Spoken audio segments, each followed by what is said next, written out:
રહેતી જ હોય છે. કોઈ પણ વ્યક્તિનું જીવન સમસ્યા વિનાનું હોતું નથી, પણ એ સમસ્યાને હલ કરવા માટે આપણને જો સમન્વય દ્રષ્ટિ મળી જાય તો સમન્વય દ્રષ્ટિને કારણે આપણે સમસ્યાઓને હલ કરી શકીએ છીએ. આ વાતને સમજાવવા માટે એક નાનકડો પ્રસંગ છે. કોઈ કુંભારની બે દીકરીઓ હતી. એ બંને દીકરીઓ જ્યારે ઉંમરલાયક થઈ ત્યારે બંનેના લગ્ન કરે છે. એક દીકરી એવે ઠેકાને પરણાવી કે ત્યાં કને એમના ઘરે જે વાસણ બનાવવાનો ધંધો હતો, માટીના વાસણ બનાવવાનો, તેમ જ્યાં પરણી ત્યાં પણ માટીના વાસણ બનાવવાનો બિઝનેસ હતો. બીજી દીકરી જ્યાં પરણાવી એ ખેડૂતનો ઘર હતો, એટલે ખેતીવાડીથી એ ગુજરાન ચલાવતા હતા. બંને દીકરીઓ આમ વેલ સેટ, માટીના વાસણ બનાવે, વાસણ પકવે અને વાસણ બજારમાં વેચે.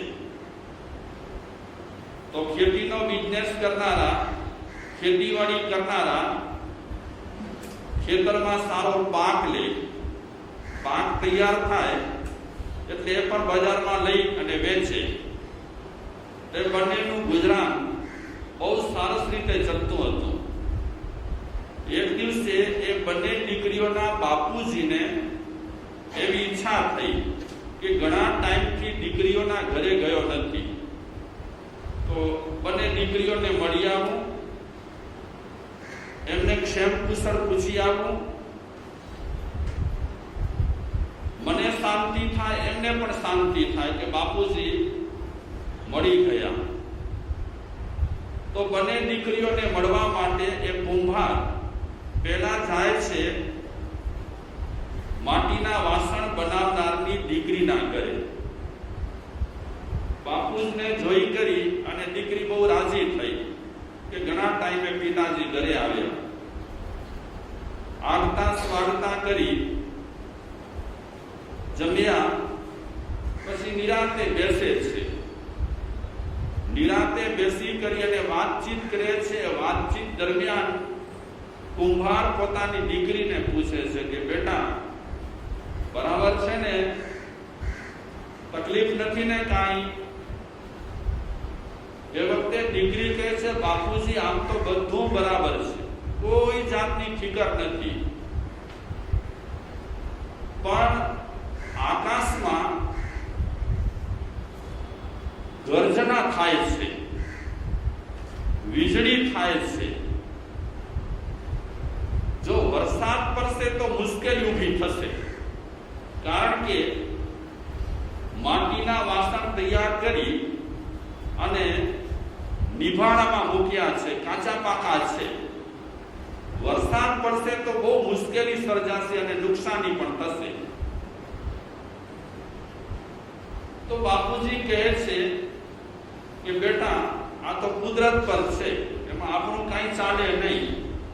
આપણે વરસાદ નહીં છીએ અને વરસાદ પડે પણ બની શકે છે. તો છોકરી કહે છે, બાપુજી તમે પ્રાર્થના કરો ને. શેની પ્રાર્થના કરો? કે હમણાં વરસાદ ન પડે. તો પિતાજી કહે છે, ઠીક છે, તારી વાત હું મનમાં રાખું છું અને સમય આવશે તો પ્રાર્થના હું કરીશ.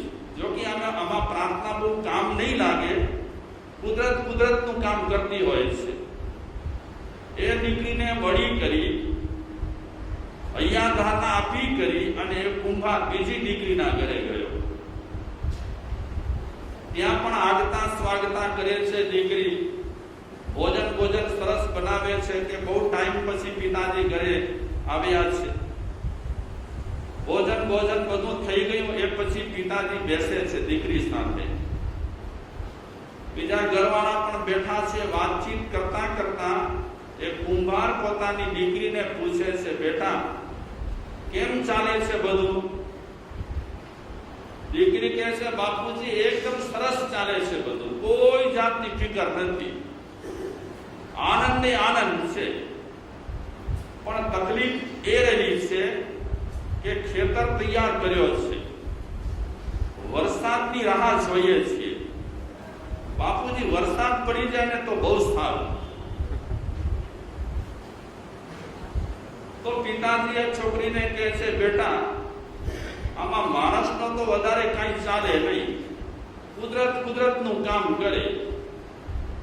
છોકરી કહે છે, પિતાજી ખેતર એટલો સરસ રીતે અમે તૈયાર કર્યો છે, રાહ જોઈએ છીએ, વરસાદ પડી જાય અને સારી વરસાદ પડી જાય તો બહુ સારું. બાપુજી તમે પ્રાર્થના કરજો, વરસાદ સારામાં સારી થાય. આ બે દીકરીઓની વાત એના પિતાજીએ સાંભળી. એક દીકરીએ કેવી પ્રાર્થના કરવાની વાત કરી કે ભગવાનને પ્રાર્થના કરજો વરસાદ ન પડે તો વાસણ બરાબર પાકી જાય. ખેતીવાડી કરતી દીકરીએ બાપુજીને કીધું કે બાપુજી ભગવાનને પ્રાર્થના કરો કે વરસાદ સારામાં સારી થાય. સમસ્યા તો ઊભી થઈ છે. વરસાદ પડે છે તોય તકલીફ છે અને વરસાદ નથી પડતી તોય તકલીફ છે. આ સમસ્યા જ્યારે ઊભી થઈ ત્યારે એક કુંભાર પોતાના ઘરે પહોંચ્યો.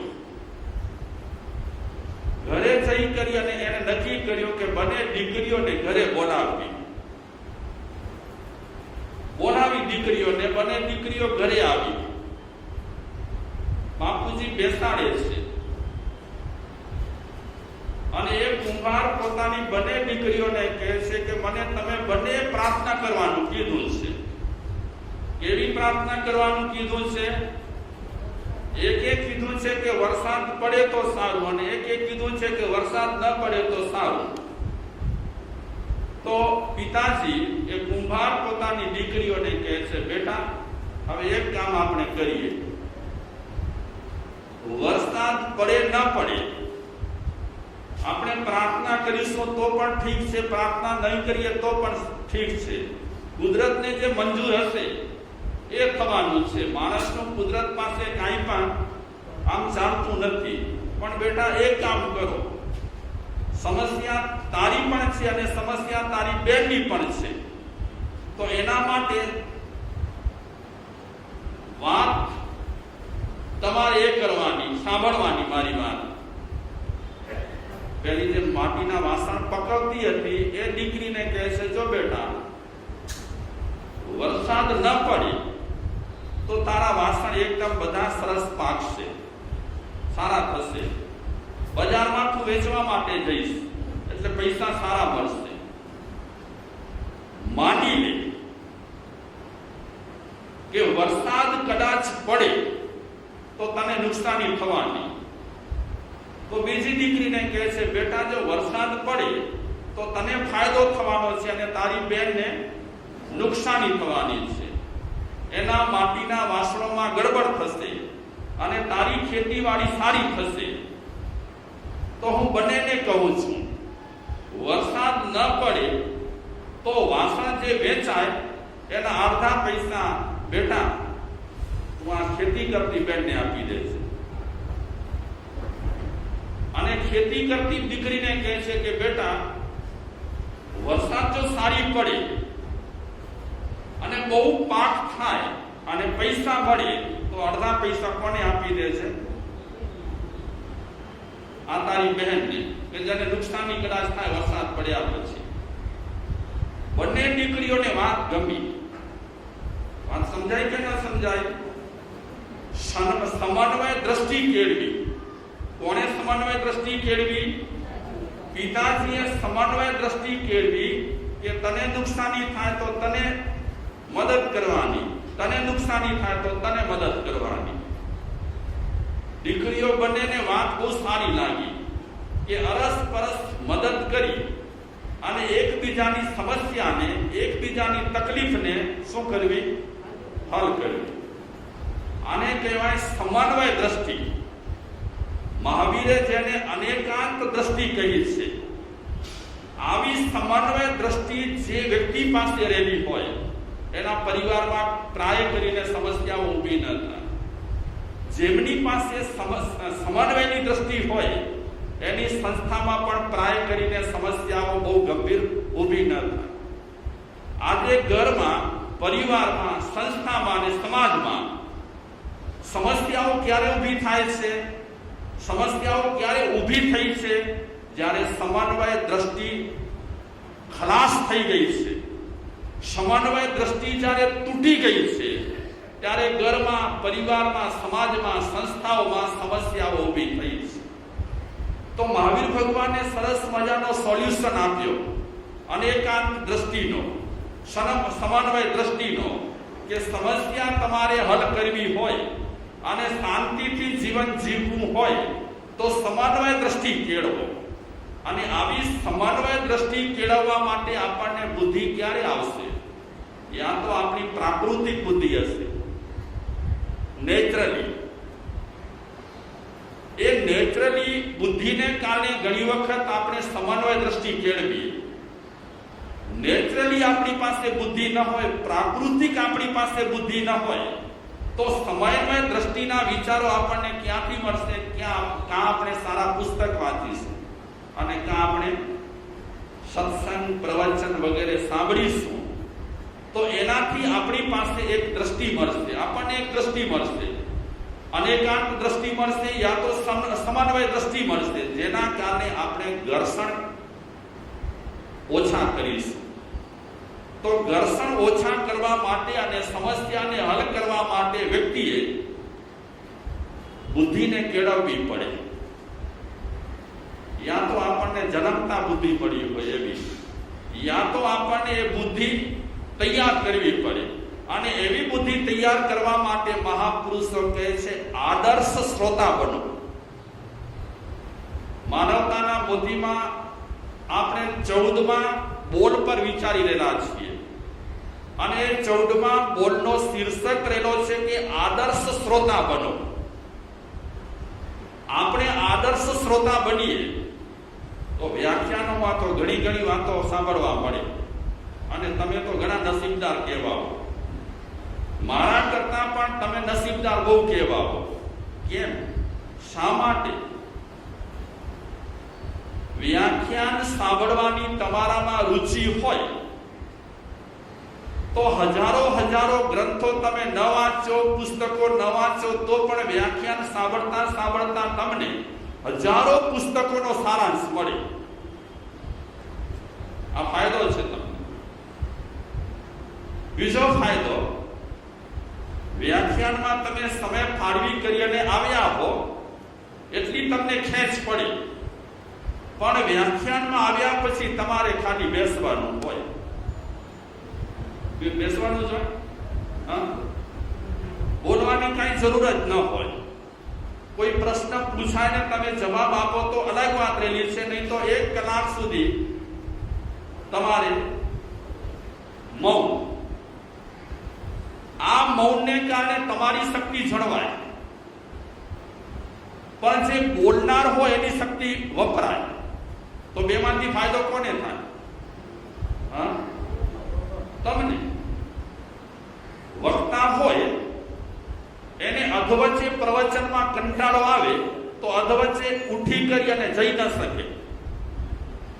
ક્યારેક એવું બને કે ગમે તે કારણસર પ્રવચનનો વિષય પકડાય નહીં તો વક્તાને પણ ઘણી વખત પ્રવચન દેતા મુશ્કેલી પેદા થાય. પણ મુશ્કેલી પેદા થયા પછી પ્રવચનકાર પોતાના સ્ટેજ પરથી જઈ ન શકે. જ્યારે તમે 15 મિનિટ બેઠા, મજા ના આવી, ગરમી થઈ, પંખાની નીચે બેઠા નહીં, આડાવડા ક્યાંક બેસવાનું મળી ગયું, 15-20 મિનિટ કાઢ્યા પછી તમને મજા નહીં આવે, ના આવી મજા, શું કર્યું? થયા ઉભા. ખુરશી સંસ્થાની છે એટલે લઈ જવાની કોઈ જરૂર નથી. અને રૂમાલ કે કટાક્ષા બટાક્ષા તમે બિછાવતા નથી. જેવો આવ્યો કંટાળો, જેવી મજા ના આવી કે તરત જ ઊભા થઈ કરીને પ્રણામ.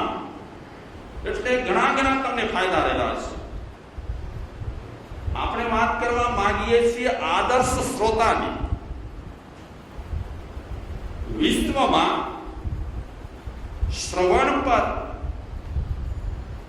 ભાર મૂક્યો છે, સાંભળવા પર. આંખનો આપણે ઉપયોગ કરીએ છીએ જોવામાં, પણ આંખનો ખરેખર સદુપયોગ કરેલો છે સારું જોવામાં. એ રીતે આપણને કાન મળ્યા છે. એવા કરામત વાળા કાન છે. કાન છે ને બહુ કરામત વાળા છે. તમે જુઓ તો ખરા આંટી બૂંટી કેટલી છે કાનમાં. કાનમાં આંટી બૂંટી ઘણી છે. એ કાન આપણને નસીબ છોકે મળ્યા છે. કાનનો ઉપયોગ રહેલો છે સાંભળવું, અને કાનનો સદુપયોગ રહેલો છે સારું સાંભળવું. સારું સાંભળવું એટલે આપણી બુદ્ધિનો વિકાસ થાય, આપણા વિચારોનો વિકાસ થાય, આપણને સદવિચાર મળે. સારું સાંભળીશું તો આપણા વિચારો સમૃદ્ધ બનશે, અને વિચારો સમૃદ્ધ બનશે તો સમસ્યાઓ આપણા જીવનમાં પેદા થતી જ હોય છે. ઘણી વખત વ્યાખ્યાનમાં સાંભળેલી વાતોથી આપણે આપણી સમસ્યાઓને શું કરી શકીએ? હલ કરી શકીએ. અને વ્યાખ્યાનો ઘણી વખત આપણને હળવાશ પણ આપે.